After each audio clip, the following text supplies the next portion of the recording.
अलैहिस्सलातु तस्लीम ने अपनी कश्ती में शामिल कर लिया।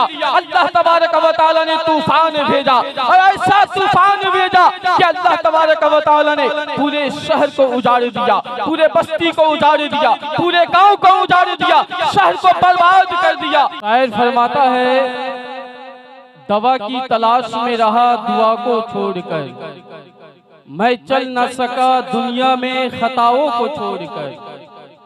दवा की तलाश में रहा दुआ को छोड़कर, मैं चल न सका दुनिया में खताओं को छोड़कर।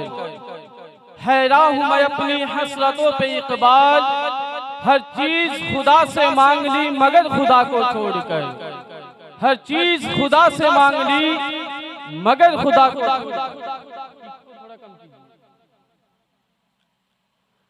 फिक्रे रजा की चश्मे बसीरत लिए हुए, जिंदा रहा अली की शुजाअत लिए हुए।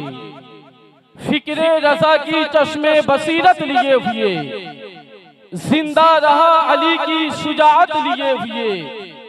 छतरी सजा के सर पे अमामा की शक्ल में, छतरी सजा के सर पे अमामा की शक्ल में बैठा रहा हुजूर की उम्मत लिए हुए, बैठा रहा हुजूर की उम्मत लिए हुए। अजीजान मोहतरम, अल्लाह तबारक व तआला कुरान में इरशाद फरमाता है, कुंतुम खैर उम्मतिन उखरिजत लिन्नास तामुरून बिल मारूफ व तनहौन अनिल मुनकर। इसका श्रेष्ठ तर्जमा ये है कि तुम सबसे बेहतरीन उम्मत हो, इसलिए कि तुम लोगों को भलाई का हुक्म देते हो और बुराई से रोकते हो।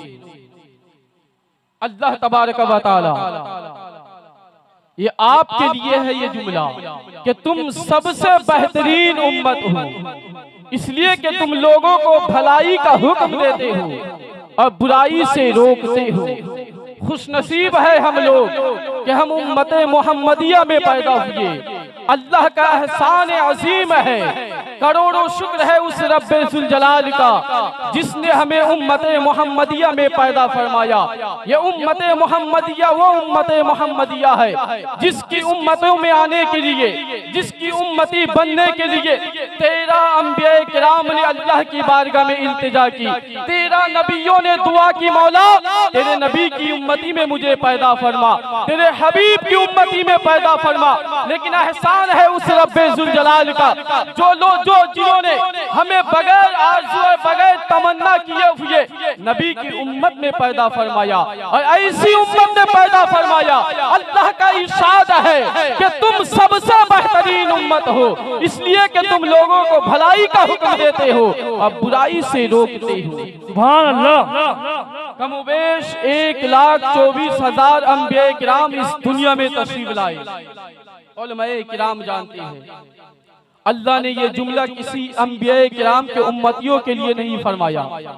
अल्लाह ने कुरान में ये नहीं फरमाया आदम तेरी उम्मत सबसे बेहतर है। अल्लाह ने कुरान में ये नहीं फरमाया ऐ शीश सबसे बेहतर उम्मत तेरी है। अल्लाह ने कुरान में ये नहीं फरमाया ऐ नूह सबसे बेहतर तेरी उम्मत है, ऐ ईसा सबसे बेहतर तेरी उम्मत है। अल्लाह ने कुरान में ये नहीं फरमाया ऐ मूसा सबसे बेहतर उम्मत तेरी है। अल्लाह ने कुरान में ये नहीं फरमाया ऐ इब्राहिम सबसे अजीम उम्मत तेरी है। अल्लाह तबारक व तआला ने कुरान में ये नहीं फरमाया ऐ यूसुफ सबसे बेहतर तेरी उम्मत है। अल्लाह ने कुरान में ये नहीं फरमाया ऐ सालेह सबसे बेहतर तेरी उम्मत है। अल्लाह ने कुरान में ये नहीं फरमाया ऐ लूत सबसे बेहतर तेरी उम्मत है। अल्लाह ने कुरान में ये नहीं फरमाया ऐ यूनुस सबसे बेहतर तेरी उम्मत है। यानी आदम से लेकर है तो ईसा अलैहिस्सलातु तस्लीम तक जितनी भी अंबिया किराम इस दुनिया में तशरीफ लाए, अल्लाह तबारक व तआला ने किसी नबी की उम्मतियों के लिए ये नहीं इरशाद फरमाया कि तुम सबसे बेहतरीन उम्मत हो। अगर अल्लाह ने किसी नबी की उम्मत के लिए ये जुमला इरशाद फरमाया है कुरान में, तो वो मुस्तफा जाने रहमत है, वो आमना का लाल है, वो अब्दुल्ला का लख्त जिगर है। अल्लाह तबारक व तआला ने कुरान में इरशाद फरमाया कुंतुम खैरा उम्मतिन उखरिजत लिन्नास तामुरून बिल मारूफ व तनहौन अनिल मुनकर। ऐ नबी की उम्मत तुम सबसे बेहतरीन उम्मत हो, इसलिए कि तुम भलाई का हुक्म देते हो और बुराई से रोकते हो। अब बेहतरीन क्यों ना हो, जितने अंबिया किराम आए इस दुनिया में, तमाम नबियों में जिस तरह हमारे आका तमाम अंबिया किराम में अफजल व आला हुए, जिस तरह अल्लाह तबारक व तआला ने मेरे मुस्तफा सल्लल्लाहु अलैहि वसल्लम को तमाम अंबिया का सुल्तान बनाया, तमाम अंबिया का बादशाह बनाया, उसी तरह अल्लाह तबारक व तआला उनकी उम्मतियों को तमाम नबी की उम्मतियों में अफजल पैदा फरमाया है। मेरे दोस्तों, आप जानते होंगे हर नबी की उम्मतियों को लिए कुछ न कुछ अल्लाह की तरफ से अजाब नासिल हुआ। आया है कि नहीं अजाब? हर नबी की उम्मतियों के लिए अल्लाह की तरफ से कुछ न कुछ अजाब आया। अजाब आने की वजह क्या थी? कि उन लोगों ने नबी का इनकार किया, अल्लाह का इनकार किया। हज़रत नूह अलैहिस्सलातु तस्लीम की उम्मत पर जब अज़ाब आई, अल्लाह ने हज़रत नूह को इरशाद फरमाया, नूह एक कश्ती तैयार कर ले और उस कश्ती में तुम्हारे मानने वालों को जमा कर ले, जो तुमसे मोहब्बतें करते हैं उस कश्ती में उनको बिठा लो, जो तुमसे प्यार करते हैं उस कश्ती में तुम उनको बिठा लो, इसलिए कि मैं तेरी उम्मत पर अज़ाब देने वाला हूँ। और ऐसा अज़ाब जिसे तूफान नूह कहा जाता है, हज़रत नूह अलैहिस्सलाम तो तस्लीम ने जो उनके मानने वाले थे, जो उनसे मोहब्बतें करने वाले थे, जो उनसे प्यार करते थे, हज़रत नूह अलैहिस्सलाम तो तस्लीम ने अपनी कश्ती में शामिल कर लिया। अल्लाह तबारक व तआला ने तूफान भेजा और ऐसा तूफान भेजा कि अल्लाह तबारक व तआला ने पूरे शहर को उजाड़ दिया, पूरे बस्ती को उजाड़ दिया, पूरे गांव को उजाड़ दिया, शहर को बर्बाद कर दिया। अज़ीज़ान मिल्लत इस्लामिया, नूह की उम्मत पर अज़ाब आने की वजह यह थी कि उन्होंने नूह का इनकार किया था। हज़रत नूह अलैहिस्सलातु तस्लीम को नबी नहीं मानते थे, अल्लाह को एक नहीं जानते थे, अल्लाह ने अज़ाब नासिल फरमाया। आप जानते हैं हज़रत मूसा अलैहिस्सलातु तस्लीम की उम्मत पर अज़ाब आया है कि नहीं? फिरौन का नाम सुने हैं कि नहीं? दरियाए फुरात पे अल्लाह तबारक व तआला ने फिरौन और उनके चाहने वालों को डुबा दिया। वजह क्या थी? कि उन्होंने हज़रत मूसा का इनकार किया।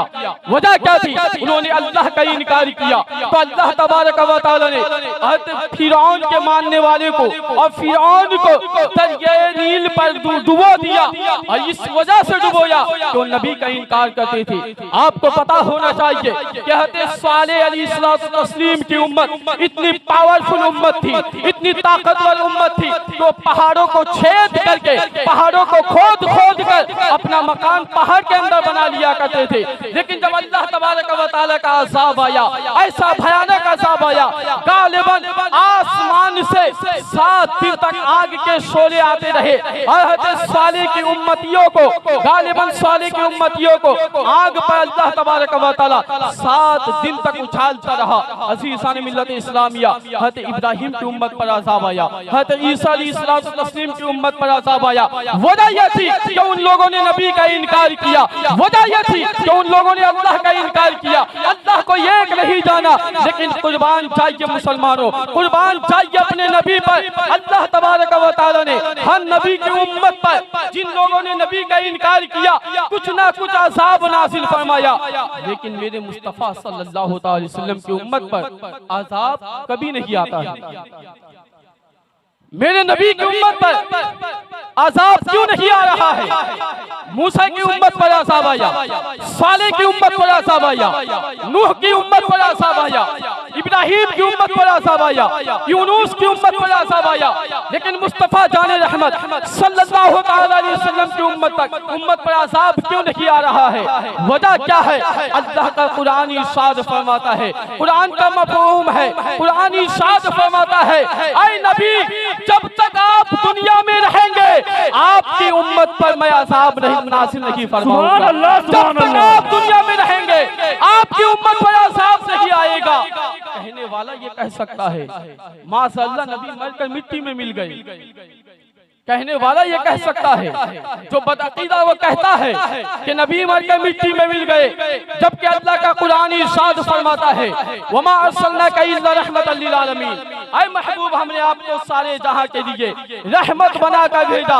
एक तब रब का कुरान इरशाद फरमाता है, ऐ महबूब जब तक आप दुनिया में रहेंगे आपकी उम्मत पर अज़ाब नहीं आएगा। वजह क्या है? सब नबी की उम्मतियों पर अज़ाब आया, नबी का इनकार किया अज़ाब आया, लेकिन उम्मत मुहम्मदिया पर अज़ाब क्यों नहीं आ रहा है? जबकि हम नबी की शरीयत पर चल नहीं रहे हैं, नबी का इनकार कर रहे हैं, नबी के कुछ लोग इनकार कर रहे हैं, नबी की लाए हुए शरीयतों पर हम मुसलमान अमल नहीं कर रहे हैं, नबी के हुक्म की तामीर नहीं कर रहे हैं, लेकिन फिर भी अज़ाब रुका हुआ है। कोई नबी की तौहीन कर रहा है लेकिन अज़ाब रुका हुआ है, कोई नबी को गाली दे रहा है लेकिन अज़ाब रुका हुआ है, कोई नबी को बड़ा भाई कर रहा है माज़अल्लाह लेकिन अज़ाब रुका हुआ है। वजह क्या है? अल्लाह का कुरान इरशाद फरमाता है, इसलिए कि मैंने तमाम नबियों में सबसे आला व अरफा, सबसे मर्तबा वाला अगर किसी नबी को पैदा फरमाया है तो मेरा सबसे करीबी दोस्त, वो मेरा सबसे महबूब मुस्तफा जाने रहमत सल्लल्लाहु अलैहि वसल्लम को पैदा फरमाया। इसलिए मैं उनकी उम्मतियों पर जो सबसे बेहतरीन उम्मत है उन पर अज़ाब इसलिए नाज़िल नहीं फरमा रहा हूँ कि उनमें सबसे बेहतरीन नबी मौजूद है। सुभान अल्लाह, सुभान अल्लाह। उनमें सबसे बेहतरीन नबी मौजूद है, सबसे अरफा व आला नबी मौजूद है, नबियों का सुल्तान मौजूद है, नबियों का बादशाह मौजूद है। इसलिए उनकी उम्मतियों पर अज़ाब नहीं आ रहा है। किस्मत पे नाज कीजिए, आज हम नबी की फरमान के मुताबिक अमल नहीं कर रहे हैं लेकिन अज़ाब रुका हुआ है। कुंतुम खैर उम्मतिन उखरिजत लिन्नास तामुरून बिल मारूफ व तनहौना अनिल मुनकर, इसलिए कि तुम सबसे बेहतरीन उम्मत हो, इसलिए कि तुम लोगों को भलाई का हुक्म देते हो और बुराई से रोकते हो। आखिरी बात, हज़रत जुनैद बगदादी रज़ी अल्लाह ताला अन्हु के बारगाह में किसी ने एक चिड़िया पेश किया, परिंदा तोहफा में पेश किया। हज़रत जुनैद बगदादी रज़ी अल्लाह ताला अन्हु ने अपने पास रखा, कई सालों तक रखा। एक दिन वो चिड़िया, वो परिंदा है जुनैद से फरमाती है, ऐ जुनैद क्या ही अच्छा होता अगर तू मुझे इस कैद से रिहाई कर देता, अगर इस कैद से छुटकारा दे देता। जिस तरह जुनैद तू अपने दोस्तों के साथ बैठता है, दोस्तों के साथ हंसी मजाक करता है, दोस्तों के साथ रहता है, मैं भी तो एक जानवर हूँ, मुझ में भी तो जान है। अगर मैं इस कैद से रिहाई पा जाता तो मैं भी अपने आशियाने पे जाता, मैं भी अपने परिंदे दोस्तों के साथ रहता, उनके साथ हवा पे छलांग मारता, लेकिन तूने मुझे कैद करके रखा। हज़रत जुनैद बगदादी ने उस परिंदा को रिहाई कर दिया, आजाद कर दिया, कैद से रिहाई कर दिया। जब वो परिंदा उड़ने लगा, पलटकर एक जुमला कहा था, ऐ जुनैद तुम्हें पता है, तुम्हें मालूम है कि इतने सालों तक मैं कैद में क्यों रहा, मुझे कैद की जंजीरों पर क्यों जकड़ा गया इतने सालों तक? ऐ जुनैद तुम्हें पता है? हज़रत जुनैद ने फरमाया मुझे पता नहीं। उस चिड़िया, उस परिंदे ने जवाब दिया, ऐ जुनैद मैंने अपनी पूरी जिंदगी में फकत एक मर्तबा अल्लाह का जिक्र करना भूल गया था, अल्लाह का विर्द करना भूल गया था, अल्लाह का नाम लेना भूल गया था, जिसकी वजह से अल्लाह ने मुझे यह सजा दिया कि मैं कई सालों तक इस कैद खाने पे रहा। ऐ जुनैद जरा सोचो उन लोगों के लिए, ऐ जुनैद जरा बताओ उन लोगों को जो सबसे बेहतरीन उम्मत है, जिसके लिए अल्लाह ने कुरान में इरशाद फरमाया, कुंतुम खैर उम्मतिन उखरिजत लिन्नास, कि तुम सबसे बेहतरीन उम्मत हो। ऐ जुनैद बताओ उन लोगों को जब मैं एक मर्तबा अल्लाह का जिक्र नहीं किया तो कई सालों तक कैद में रहा, लेकिन जो लोग उम्मते मुहम्मदी है, नबी के उम्मती है, नबी से मोहब्बत करने वाले हैं, जब वो मुसलमान अल्लाह का जिक्र नहीं करते, रसूल का जिक्र नहीं करते, अल्लाह का विर्द नहीं करते, अल्लाह की सामने, अल्लाह के सामने अपने पेशानियों को नहीं झुकाते। ऐ जुनैद जरा सोचो, हशर में अल्लाह तबारक व तआला, मैदान महशर में अल्लाह तबारक व तआला, कब्र की गोद में अल्लाह तबारक व तआला उन्हें कितने सालों तक कैद में रखेगा। ऐ जुनैद जरा सोचो, जो अल्लाह का जिक्र नहीं करते। मैं तो एक परिंदा था, एक मर्तबा जिक्र नहीं किया, कई सालों तक मुझे कैद में रहना पड़ा। लेकिन जो उम्मत मोहम्मदी है, जो बेहतरीन उम्मत है, उनके हशर क्या होगा, उनका मामला क्या होगा। मेरे दोस्तों, एक परिंदा एक मतलब जिक्र नहीं किया, कई सालों तक कैद खाने पे रहा। हम तो उम्मती मोहम्मदी है, तो सोचो अगर हम जिक्र ना करें तो हमें अज़ाब इलाही में किस कदर मुब्तला किया जाएगा, किस कैद खाने में हमें रखा जाएगा, कितने बरसों तक हमें कैद में रखा जाएगा, इसका अंदाजा हम नहीं लगा सकते। वक्त की किल्लत दामन जी, मैं अपनी तकरीर को यहीं पर खत्म करता हूँ। कहने में और सुनने में बोलने में कुछ गलती खामिया हो गई, कस्तन या सहवन, मैं तौबा पढ़ता हूँ, अस्तगफिरुल्लाह रब्बी मिन कुल्लि ज़ंबी व अतूबु इलैहि व ला हौला व ला कुव्वता इल्ला बिल्लाहिल अलिय्यिल अज़ीम। अशहदु अन ला इलाहा इल्लल्लाह व अशहदु अन्ना मुहम्मदन अब्दुहु व रसूलुहु। अस्सलामु अलैकुम।